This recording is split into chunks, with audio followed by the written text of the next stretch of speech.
दंसन वयसामाय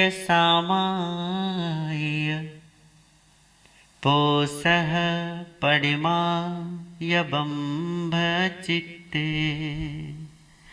आरम्भपेश उद्दिठ वज्जये समण भूय।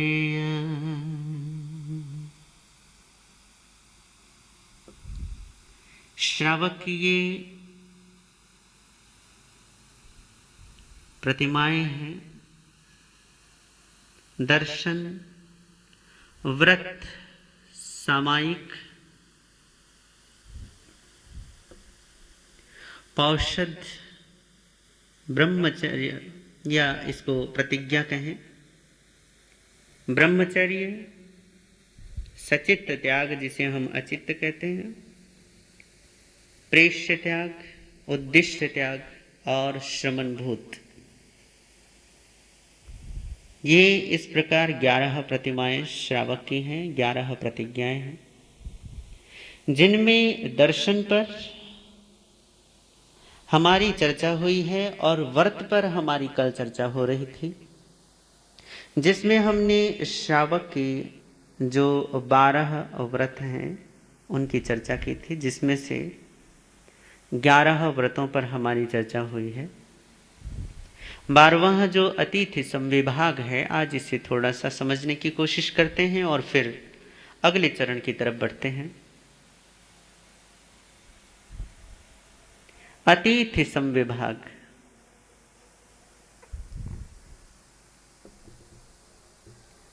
युग बदला है, समय बदला है, लोगों की मनोवृत्तियां भी बदल गई हैं,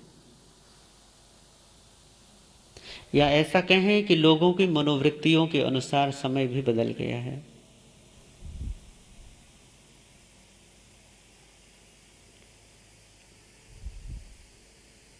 पहले जमाना था कि भोजन की थाली सामने होती थी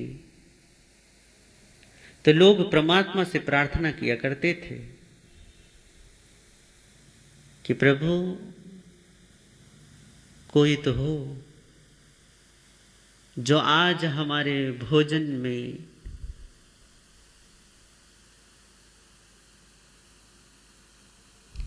साथी बने, संगी बने।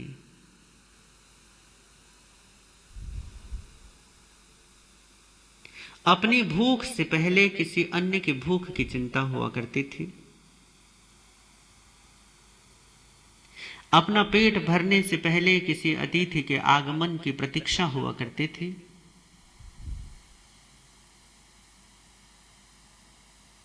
पता नहीं ये कैसा समय आया है कि अब हमारे लिए मेहमान का मतलब केवल रिश्तेदारों का आना ही है, और ये अतिथि नहीं है। क्योंकि 2-4 दिन की छुट्टियां पड़ी हैं तो भैया लड़की अपनी ससुराल से पहर आ जाती है, तो अब वो पहर वालों के लिए मेहमान हो गई। पूछा जाता, कई बार लोग कहते हैं महाराज जी हम नहीं आ पाए, या घर में मेहमान आ गए थे, प्रवचन नहीं सुन पाए। कैसे कहते हैं? अतिथि आए हैं। मेहमान और अतिथि मतलब एक। मेहमान आ गए हैं, पर गजब की बात है कि मेहमान कैसे? ये तो फोन पर आजकल सब कुछ पहले नियत हो जाता है, पहले पता चल जाता है कि वो आने वाले हैं। हाँ, कभी कभार कोई सरप्राइज कर दे तो बात अलग है। कोई सरप्राइज दे दे, अचानक चौंका दे आपको आके, तब भी वो अतिथि न कहलाएंगे, तब भी वो मेहमान नहीं हो सकते। अतिथि तो बिल्कुल भी नहीं हो सकते। मेहमान तो चलो उर्दू फारसी पता नहीं कौन सी भाषा का शब्द है, पर अतिथि तो वो निश्चित तौर पर नहीं है। कारण अतिथि शब्द स्वयं बता रहा है, जिसके आने की कोई तिथि नहीं है, जिसके आने की कोई तिथि निर्धारित नहीं है, वो अतिथि है। तिथि का मतलब होता है दिन, तिथि का मतलब होता है कोई दिवस, है ना, जिसे हम कहते हैं आजकल तारीख या डेट। पहले तिथि कहते थे। तो जिसके आने की तिथि का हमें पता ना हो, या जिसके आगमन तिथि ना हो, जिसकी कोई आगमन तिथि ना हो, कौन से दिन आएगा, कौन से वार को आएगा, कौन से समय को आएगा, दिन को या रात को, सुबह को या शाम को, कुछ पता नहीं। कौन से समय पर वो टपक जाए, कुछ पता नहीं। इसीलिए उसको क्या बोला, अतिथि। नाम भी देखो, क्योंकि शब्द संस्कृत का है, तो आप देखिए कि किस तरीके से वो ये शब्द ही अपना अर्थ व्यक्त कर रहा है। अतिथि, तिथि का अभाव, तिथि से रहित, वो कभी भी आ जाएगा, उसके लिए कोई निश्चित समय नहीं है कि वो कब आएगा, इसीलिए वो अतिथि है। अतिथि का मतलब ही है कि वो अब उसका समय नहीं है, वो कभी भी आ सकता है, वो जब उसकी मर्जी होगी। इसलिए हमारे यहाँ पे अतिथि को भगवान बोला गया है। भगवान के आगमन की तिथि कौन सी है, कोई जबरदस्ती नहीं कर सकता ना उसके साथ। आप सामायिक कर सकते हैं, स्वाध्याय कर सकते हैं, तप कर सकते हैं, जप कर सकते हैं, योग की आराधना कर सकते हैं, या कोई भी अध्यात्म की विधि प्रविधि कर्मकांड जो आपको अपनी परंपरा के अनुसार मिला है, आप उस पर चल सकते हैं, आप उसे पूरा कर सकते हैं। पर बात यह है कि इससे परमात्मा खुश होकर आपके पास आ जाएगा और कहेगा कि बेटा बहुत खुश हूं, चल तूने इतना तप किया, तूने इतना जप किया, तूने इतना योग किया, तूने इतने यज्ञ किए, तूने इतने हवन किए, तूने इतना दान किया, तूने इतने सारी मालाएं फेरी हैं, तूने दुनिया का इतना भला किया, तूने इतने परोपकार के कार्य किए, इतनी धर्मशालाएं बनवाई, इतने मंदिर निर्मित किए, तो चल आ, मैं तुझ पर प्रसन्न हूं।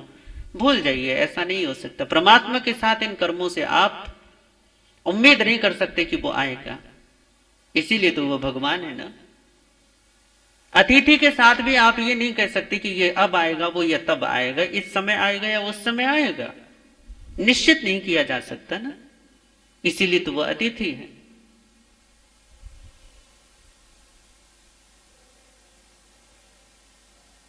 तो जिसके आने का निश्चित समय नहीं है, उसी को कहते हैं अतिथि। हमारे यहां पे अतिथि के जैन धर्म में, हिंदुओं में इसके भेद किए गए हैं या नहीं मुझे नहीं पता, पर हिंदुओं में भी क्या, बल्कि हिंदुओं में बहुत जो वैदिक सनातन धर्मावलंबी हैं, वहां पर तो अतिथि देवो भवः, पहले 3 सूत्र दिए हैं। मातृदेवो भवः, माता को देव मानो, पितृदेवो भवः, पिता को, अपने जनक को देव मानो, देव समझो। आचार्य देवो भवः, अपने गुरु को देव समझो। और आखिरी में कहा अतिथि देवो भवः, अतिथि को देवता समझो, अतिथि को भगवान समझो। तो वहां पर अतिथि को सामान्य और फिर विशेष तौर पर कुछ उसके भेद किए गए हैं या नहीं मुझे नहीं ज्ञात, मैंने कभी ध्यान नहीं दिया। पर हां, इधर हमारे यहाँ पे बाद के कुछ आचार्यों ने, आगमों में तो इसका विशिष्ट कोई वो नहीं है, पर हां जगह जगह इन चीजों का अलग अलग तरीके से वर्णन जरूर है, परंतु इस तरीके से इसको जमाया नहीं गया है। हाँ, बाद में कुछ आचार्यों ने इसके फिर भेद कर दिए। भेद क्या किए, इसको 3 भागों में बांटा कि 3 प्रकार के अतिथि होते हैं। एक होते हैं उत्तम, दूसरे होते हैं मध्यम, और तीसरे होते हैं जघन्य। उत्तम अतिथि वो हैं जो ब्राह्मण हैं, जो श्रमण हैं, जो त्यागी हैं, जो तपस्वी हैं, और जो त्यागी हैं, जो अनगारी हैं, जो भिक्षु हैं, ये उत्तम कोटि के क्या हैं, ये उत्तम कोटि के अतिथि हैं। साधु जो ग्रह त्यागी है, जो ब्रह्मचर्य वास में है, जो गुरु के सानिध्य में गुरुकुल वास कर रहा है, जो आत्म कल्याण के मार्ग पर बढ़ गया है, जिसका अब मैं और मेरा इसे मिटाने की साधना आरंभ हो गई है, जो सतत इसी में पुरुषार्थशील है, ऐसे त्यागी को कहा कि ये उत्तम से उत्तम पात्र है, यह अतिथि है, ये उत्तम अतिथि है। यदि ऐसा उत्तम अतिथि द्वार पर आ जाए तो जीवन को समझना कि संसार आपका, क्योंकि ये संसार की जो बड़ी अनंत परंपरा है, अब इसमें घाटा पड़ने वाला है। उत्तम अतिथि के द्वार पर आने का मतलब है कि तुम्हारी मुक्ति का मार्ग प्रशस्त होने वाला है। भगवान महावीर का जीव सबसे पहले समय में, जब पहला जन्म जहां से उनके जन्म गिने जाते हैं, उससे पहले के नहीं, जब संकित प्रकट होती है जैन धर्म में, जन्म तभी से गिना जाता है, तभी से ही उसकी मतलब उसकी गिनती आरंभ होती है। इससे पहले तो पता नहीं अनंत जन्म हुए हैं, उन अनंत जन्मों की गिनती नहीं की जाती।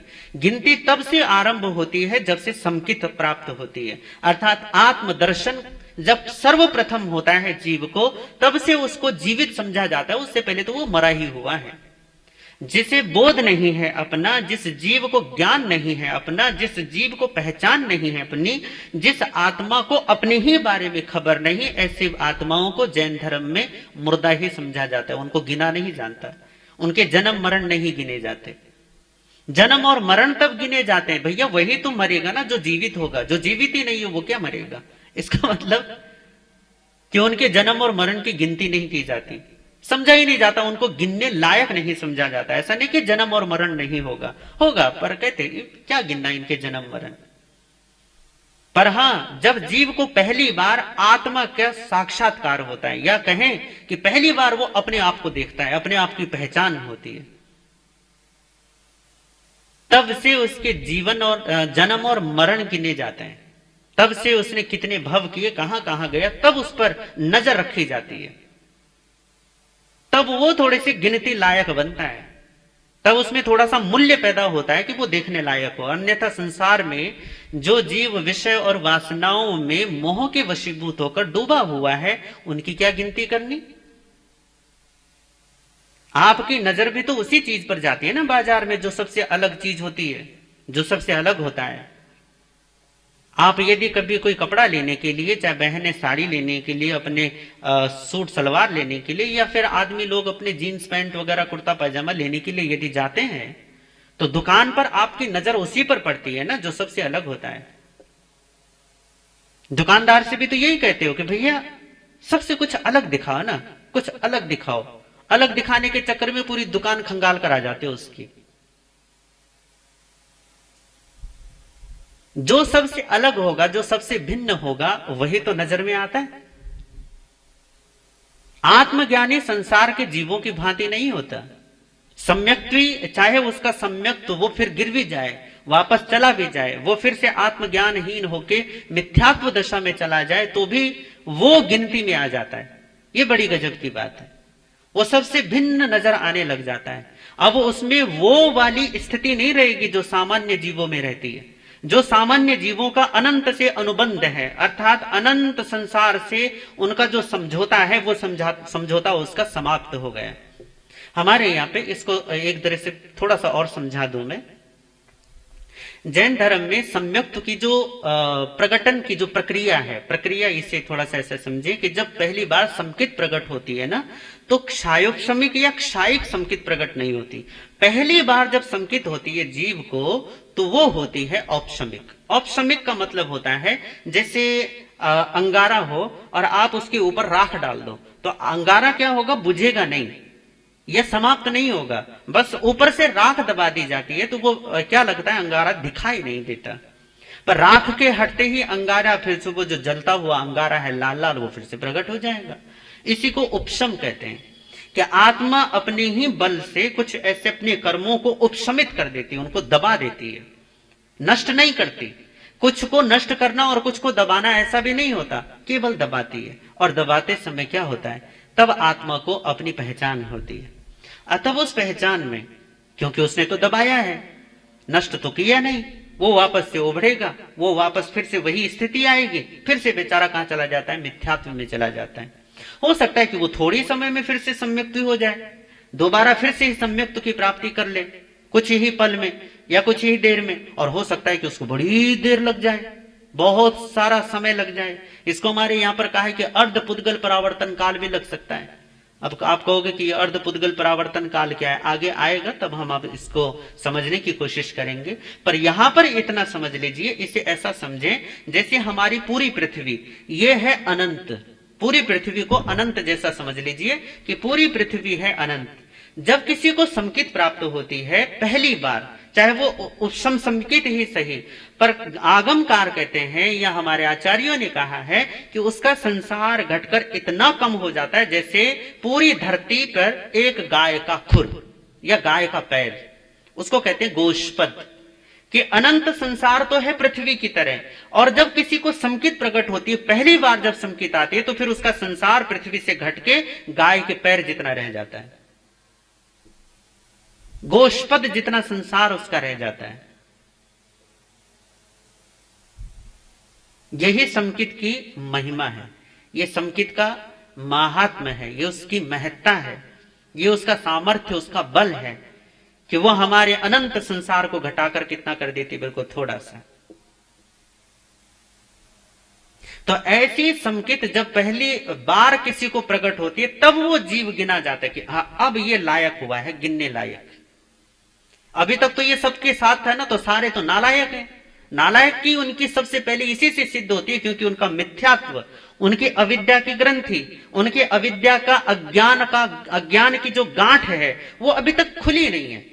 जब तक इनकी अविद्या की ग्रंथि नहीं खुलती तब तक ये सब नालायक हैं, सब नालायक हैं।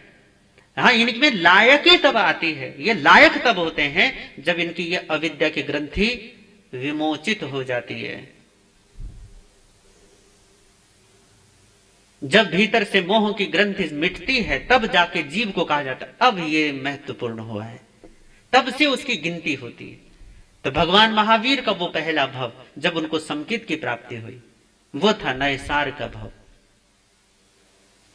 अब नए सार के भव में ये व्यक्ति सम, संवेग, निर्वेद, अनुकंपा, धर्म, श्रद्धा आदि संकित को प्रगटाने के उपायों में सहजतया अपने आप ही, क्योंकि उसका संसार अब काल परिपाक हो चुका है ना, अब फल पकने वाला है, तो फल पकने से पहले रंगत बदलने आरंभ कर देता है।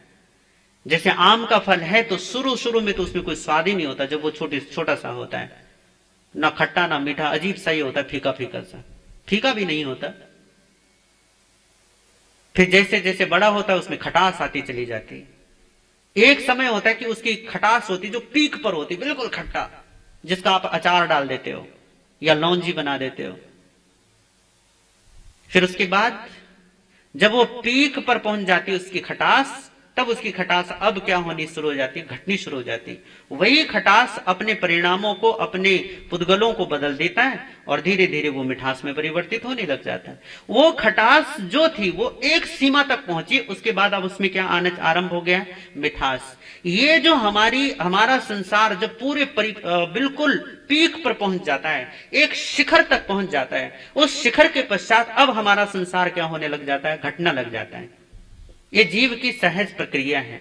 इस प्रक्रिया में उस पीक तक पहुंचे आप, उसके बाद अब समय ने, उसकी नियति ने ये निर्धारित कर दिया कि भैया अब ये जीव क्या होने वाला है, अब इसको संकित होनी चाहिए। तो जीव में सहजतया ही अपने आप समता भाव आने लग जाता है, अपने आप ही उसे किसी के उपदेश की आवश्यकता नहीं होती, पर यह है कि सांसारिक आकर्षण घटने लग जाता है। अभी उसका मोक्ष निर्धारित नहीं है, उसने कोई मुक्ति के बारे में सुना हो या ना सुना हो, परंतु यह है कि उलझनों में उलझता नहीं है। और अनेक प्रकार की जो सहज, जिनको जैसे गुरुदेव श्री जी आजकल आपको सुना रहे हैं, जो मार्गानुसारी के 35 बोल हैं, इन 35 बोलों पर उसकी अपने आप ही सहज उसकी क्या होती है, चर्या होती है। ऐसा उसका सहज जीवन होता है, उसे किसी को बताने की जरूरत नहीं पड़ती कि भैया तुम ईमानदारी का जीवन रखो, तुम लोकाचार का पालन करो, तुम कुलाचार का पालन करो, तुम धर्म की आराधना करो, तुम माता पिता की सेवा करो, तुम न्याय पूर्वक धन कमाओ, तुम किसी की निंदा मत करो,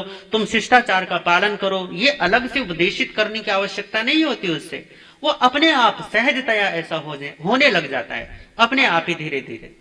इसी को कहते हैं मार्गानुसारी।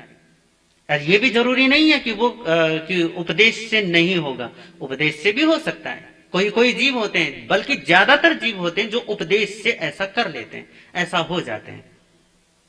इसीलिए उपदेश की भी महत्ता है। अब नए सार को किसी ने सिखाया या नहीं सिखाया, परंतु ये है कि वो व्यक्ति सहज है, सरल है। जंगल में लकड़ियां काटने गए हुए थे, दोपहर का भोजन, और भोजन करते समय क्या हुआ,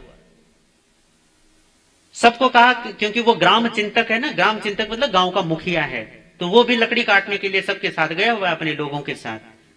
राजा ने कहा था कि लकड़ियां चाहिए महल के लिए, तो वो लकड़ियां लेने गए थे। तो लकड़ियां काटने के बाद दोपहर का समय हुआ, सबको नैसार ने कहा कि चलो ठीक है, हमें सुबह से दोपहर हो गई है, तो चलो सब भोजन कर लो, थोड़ी देर आराम कर लो, और फिर से लकड़ियां काटने का काम फिर से आरंभ करेंगे, तो पहले थोड़ा सा आराम कर लो, भोजन वगैरह पा लो। सब लोगों ने सुना तो सारे अपने अपना काम छोड़ के सबने हाथ मुंह धोया, खाना आरंभ कर दिया। पर वहां केवल नए सार है उन लोगों में, जो 20-30 लोग वहां पर लकड़ियां काटने के लिए गए हुए हैं, उनमें से केवल एक नए सार ही है जो एकदम से खाना खाने के लिए बैठा, पर बैठने के साथ ही शुरू नहीं हो गया खाना, बल्कि इंतजार करता है, देखता है इधर उधर कि काश कोई अतिथि आ जाता, काश कोई अतिथि आ जाता जो मेरे भोजन में से थोड़ा क्या कर लेता, भोजन पा लेता। हो सकता है कि सबका सहभोज ही रहा हो, तो सब लोगों ने तो खाना शुरू कर दिया, पर नए साथ जंगल में भी ये सोचता है कि काश कोई अतिथि आ जाए। ऐसे ही जीवों के जीवन में मंगल का पदार्पण होता है, मंगलमयता का, शिवत्व का आगमन होता है। भूख तो नैसार को भी लगी होगी, पर उस व्यक्ति के चिंतन को देखो कि कोई आए, मैं उसे अपने संग साथ बिठाकर भोजन करवाऊं, और फिर उनको भोजन करवा के मैं भी क्या करूं, मैं भी भोजन करूं। पर खैर, जब वो ऐसा सोच ही रहा था, इतने में उसने क्या देखा, सामने जंगल से आते हुए कुछ मुनियों को, और जैसे मुनियों पर नजर पड़ी वो तो बड़ा खुश हुआ, यार कमाल हो गया, जंगल में, इतने घनघोर जंगल में, जहां आज ही हम भी पहली बार इसीलिए आए क्योंकि हमें लकड़ियां चाहिए, ये कहां से साधु लोग जंगल में आ गए। तो 2-3 या 4-5 जो भी साधु जन थे, वो भागता हुआ उनके पास गया और कहने लगा, प्रणाम किया और कहा, बाबा जी, महात्मा जी, आप इधर? करे, हाँ क्या बताऊं बंधु, हम लोग उस गांव जा रहे थे, गांव का नाम बताया होगा आसपास जहां भी जाना था। तो नैसार ने कहा, हाँ हाँ, वो गांव तो उधर रह गया, आप इधर कहां से आ गए? करे, बस क्या कहें, पता नहीं जंगल में रास्ते इतने सारे कि हम भटक गए अपना रास्ता। अब दोपहर होने को आई है, किसी ने कहा था कि पास में ही गांव है, ज्यादा दूर भी नहीं है, अभी तक तो हमें पहुंच जाना चाहिए था, काफी समय हो जाना चाहिए था हमें पहुंचे हुए, पर अब भी देखो, अभी हम जंगल में भटक रहे हैं, हमें रास्ता भूल गया है।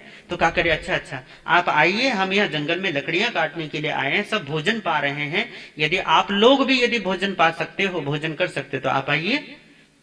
तो मुनियों ने उसकी विनती स्वीकार की, उसने मुनियों को आहार करवाया, आहार करने के पश्चात उसने मुनियों को मार्ग दिखाया, कहा कि यह सही रास्ता है।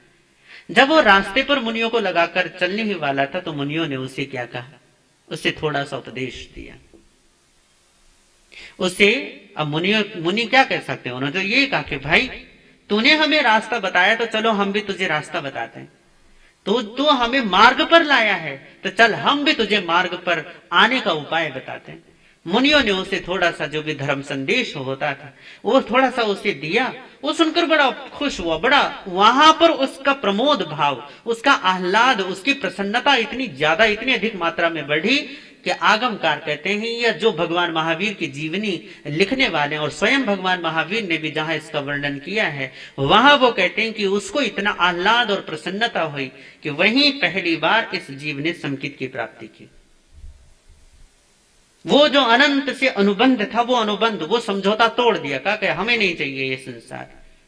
पहली बार उसका वो संसार से वो धागा, वो सुरति, वो जो मन का सूत्र जो जोड़ रखा था संसार से, वो टूटकर पहली बार उसका वो सूत्र अपने आप से जुड़ा। ये बहिरात्म दशावान जीव पहली बार अंतरात्म दशा वाला हुआ, पहली बार अपने घर में लौट कर आया।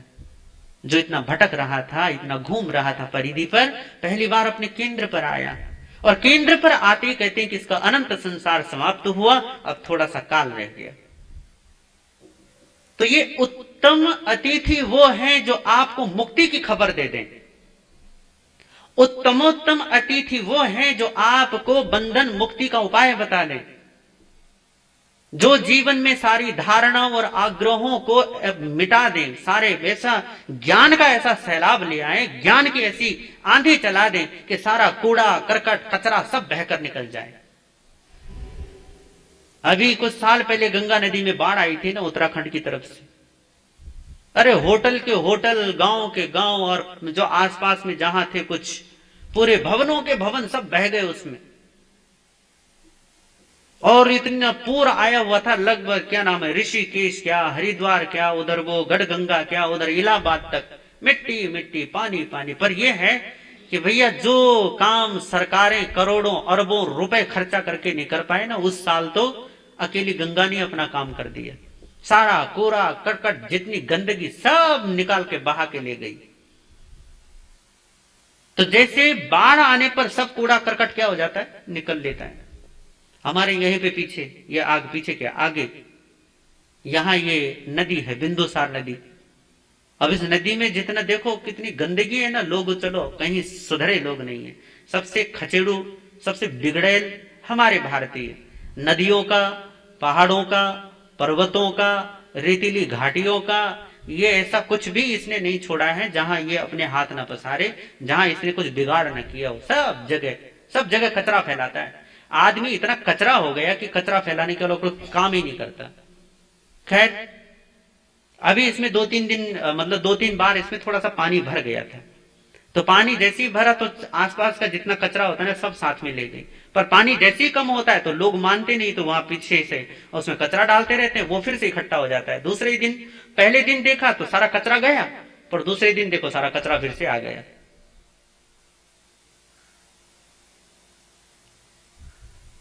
कोई ऐसा महात्मा, कोई ऐसा व्यक्ति, कोई ऐसा जीव आपके जीवन में आ जाए जो आपके जीवन के सारे कचरे को उड़ा दे, बहा दे उससे, और आपके जीवन में कुछ सार्थक भूमि तैयार हो जाए, उसी को कहते हैं कि ये उत्तम अतिथि है।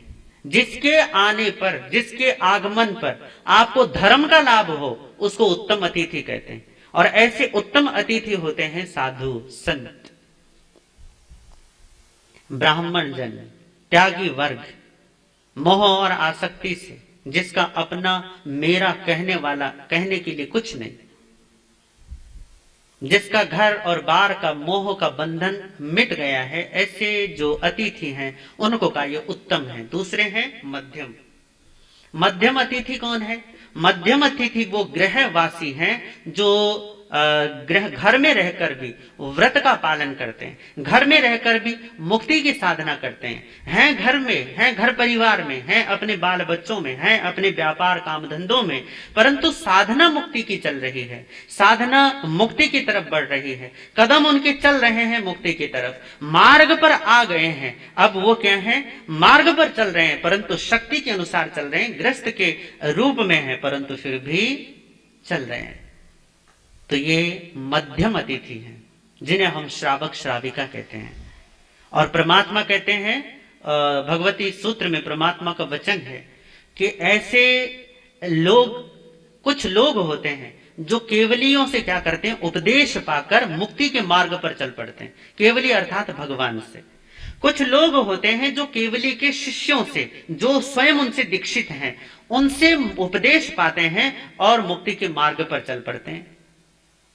कुछ लोग होते हैं जो केवली के श्रावकों से उपदेश पाते हैं, और कुछ लोग होते हैं जो उनकी श्राविकाओं से मुक्ति का उपदेश पाते हैं। इसका मतलब ये हुआ कि श्रावक और श्राविका भी यदि सम्यक व्रतों में अपने आप को स्थापित करके रखते हैं, जीवन को सम्यक शैली से आगे बढ़ाते हैं, तो वो भी दूसरों को मुक्ति के मार्ग पर ले आने में समर्थ हो जाते हैं। वो भी दूसरों को प्रकाश देने का काम कर सकते हैं, वो भी दूसरों के जीवन में उजाला भर सकते हैं, वो भी दूसरे को जीवन, जो जीव बेचारे बंधनों में अकुला रहे हैं, पीड़ाओं में करा रहे हैं, उनकी मुक्ति का मार्ग प्रशस्त कर सकते हैं। तो ऐसे जो श्रावक जन हैं, धर्म में दृढ़ हैं, जिनकी धर्म दृढ़ता, जिनकी श्रद्धा, जिनकी भक्ति, जिनका परमात्मा प्रेम, जिनका सत्य अधिष्ठान मजबूत है, जो दृढ़ है अपने सत्य में, ऐसे लोगों के लिए परमात्मा ने कहा कि यदि वो गृहस्थी हैं तो उनको मध्यम अतिथि समझना चाहिए। और ऐसे मध्यम अतिथियों का स्वागत करने वाले हमारे यहाँ पे पुण्य श्रावक का वर्णन आता है। पुण्य श्रावक, पुण्य का वो रुई होती है, रुई काट कर जो वो बनाई जाती है ना, वो लकड़ी के चारों तरफ उसको गोल गोल बना देते हैं, गुच्छा, उसको पूनी कहते हैं।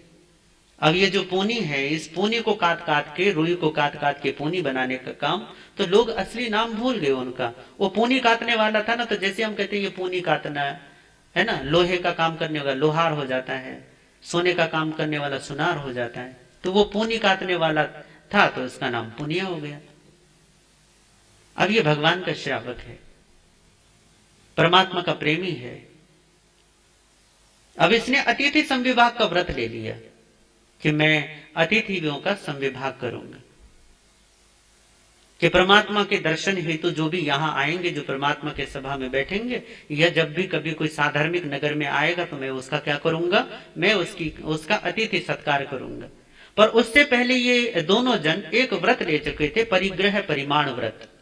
परिग्रह परिमाण व्रत में इन दोनों पुनिया ने और उनकी धर्म पत्नी ने क्या व्रत लिया कि हम दोनों एक दिन में उतना ही कमाएंगे जितने से हम दोनों का काम चल जाए।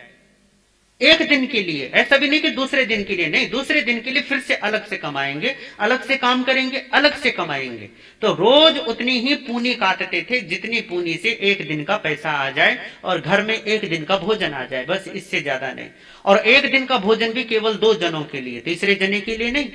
अपने परिग्रह को इतना सीमित कर दिया कि बस 2 जनों के लिए घर में भोजन आ जाए, इतनी ही पूनी काटने का काम किया करते थे। अब जब अतिथि संविभाग किया तो दोनों पति पत्नियों को थोड़ा सा होश आया कि अरे, अतिथि संविभाग भी तो होना चाहिए ना, अतिथि का भी तो स्वागत होना चाहिए।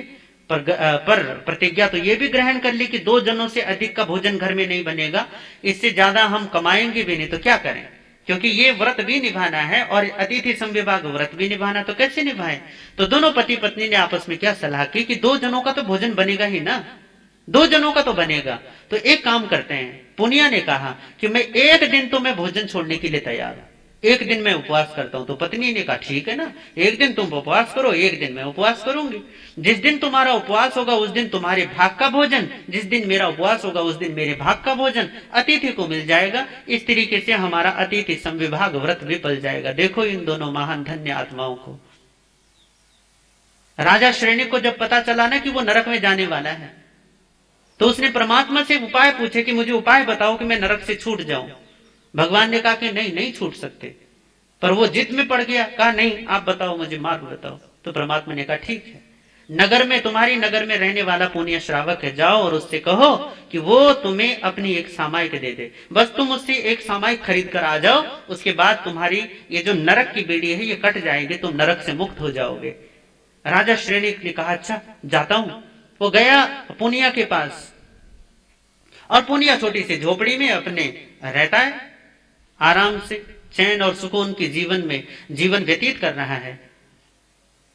राजा श्रेणी खड़े हैं, अपने रथ से उतरे और पुनिया के पास गए और कहने लगे, पुनिया, श्रावक जी कहाँ हो। श्रावक जी निकले अपनी झोपड़ी से बाहर, करे राजन आप। करे हाँ भाई, देख साधर्मिक के दरवाजे पर आया हूं, कुछ लेने आया हूं आपसे। करे राजन मेरी झोपड़ी में क्या, सब कुछ आपका ही तो है, आपका नगर है, जो आपको चाहिए आप ले लो, आप चाहो तो मेरी झोपड़ी ले लो, और तुम्हें क्या दे सकता हूं। करे नहीं नहीं नहीं, झोपड़ी कुछ नहीं चाहिए, बस मुझे ना आपकी एक सामायिक चाहिए, फिर चाहे जो ले लो, आपको जितना धन चाहिए उतना ले लो, मेरे खजाने में से जो हीरे मोती रत्न मणि माणिक के जो चाहिए वो ले लो, जितना सोना चांदी चाहिए ले लो, जितनी मुद्राएं चाहिए ले लो, यदि आप जमीन जायदाद जितनी चाहते हो उतनी ले लो, और यदि आप चाहोगे तो मैं आपको आधे मगध का राजा भी बना सकता हूं, यदि आप चाहोगे तो। बोलो आपको क्या चाहिए। पुनिया एकदम से हंसे और कहने लगे, राजन रुकिए रुकिए, मोल भाव तो हो जाएगा, मोल भाव मैं कर लूंगा, जो आप मुझे एक सामायिक का मूल्य देंगे मैं ले लूंगा सहर्ष, मैं मना नहीं करता। पर आपको ये जिसने बताया है ना कि एक सामायिक खरीद कर ले आओ, आप उसी से जाकर पूछिए कि एक सामायिक का, पुण्य श्रावक की एक सामायिक का मोल क्या है। आप जाकर पूछिए, फिर जो वो मोल निर्धारित कर देंगे हम आपको दे देंगे सामायिक अपनी। अब राजा को तो भगवान ने भेजा था। अब राजा आया वापस भगवान के पास और कहने लगे कि प्रभु, वो तो कहता है कि मोल बताओ, अब आप ही बताओ कि एक सामायिक का मूल्य कितना हो सकता है। तो भगवान कहते हैं कि राजन, पुनिया यदि सामायिक का मोल करे यदि पुनिया जैसों के सामायिक का मोल करोगे तो तीनों लोगों की संपत्ति भी यदि दे डालो तो भी उसके सामायिक का मोल नहीं हो सकता। बोलो, दे सकते हो तीनों लोगों की संपत्ति उससे? करे नहीं प्रभु, इतना मैं एक छोटा सा मगध है उसका राजा हूं, तीनों लोग कहां से दे सकता हूं। ऐसे श्रावक, ऐसे जो जीव होते हैं वो मध्यम अतिथि हैं। और तीसरे प्रकार के अतिथि हैं जघन्य। जघन्य अतिथि का मतलब जो सामान्य तौर पर कोई भी, जिन्हें आप लोग बिल्कुल ही भिखारी कह देते हो, कहना नहीं चाहिए, शब्द बिल्कुल ही वो है, पर खैर जो भी है, जो कभी भी कैसे भी आपके दरवाजे पर मांगने के लिए आ जाए तो वो है जघन्य अतिथि। ऐसे तीन प्रकार के अतिथि हैं। अतिथि ये तीनों ही हैं और इन तीनों ही प्रकार के अतिथियों का सम्मान करना, इनका स्वागत करना, ये एक श्रावक के दान धर्म को निभाने का एक सबसे सर्वोत्तम तरीका है, सबसे अच्छा उपाय है। तो ये जो अतिथि संविभाग व्रत है, इस व्रत को श्रावकों की ये व्रत प्रतिमा में अवश्यमेव अंगीकार करना चाहिए। जो इन्हें अंगीकार करके चलते हैं उसकी ये प्रतिमा पूर्ण होती है, जीवन दिव्य बनता है, भव्य बनता है। इसी भावनाओं के साथ ओम शांति।